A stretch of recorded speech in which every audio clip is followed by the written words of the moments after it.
दोस्तों, अजीत पवार ने एक बीजेपी नेता के बयान के ऊपर बड़ी आपत्ति जताई है। दरअसल एनडीए में जो दरारें आई हैं और जो बातें हो रही हैं, ख़ास तौर से शरद पवार के लिए एक नेता ने कुछ कहा, चंद्रकांत पाटिल ने, और वो शायद अजीत पवार को नागवार गुजरा। और अजीत पवार शरद पवार पर चंद्रकांत पाटिल की ओर से की गई टिप्पणी को लेके बिल्कुल भी खुश नहीं है, बल्कि बहुत नाराज़ हैं। और जो नकारात्मक प्रभाव पड़ा है उसका ठीकरा बीजेपी के ऊपर ही फोड़ा उन्होंने। और उनका कहना था कि चंद्रकांत पाटिल को क्या हक बनता है कि वो उनके चाचा के खिलाफ बयान दें। हालांकि उनकी पत्नी सुप्रिया सुले से 1.5 लाख मतों से हार, ये सही बात है। उसके बावजूद भी अजीत पवार शरद पवार के साथ नजर आए।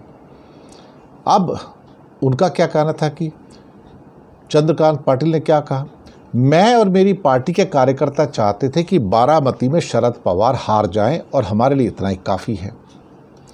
तो अजीत पवार ने चंद्रकांत पाटिल के इस बयान पर कहा कि शरद पवार बारामती लोकसभा सीट पर प्रत्याशी नहीं है। ये पाटिल की ओर से दिया गया गलत बयान है।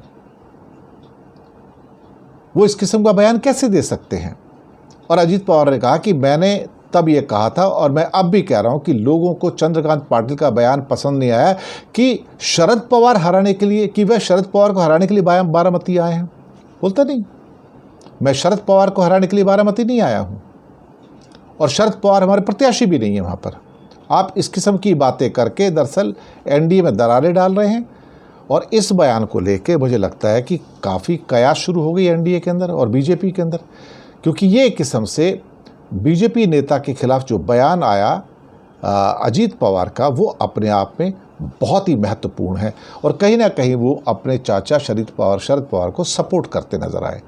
मुझे लगता है कि ये भी एक बहुत विशेष किस्म की टिप्पणी जो चंद्रकांत पाटिल, जो बीजेपी के लीडर थे, उन्होंने गलत टिप्पणी की है। मैं तो ये समझ के चलता हूँ। पर अजीत पवार उसको कंडेम करते।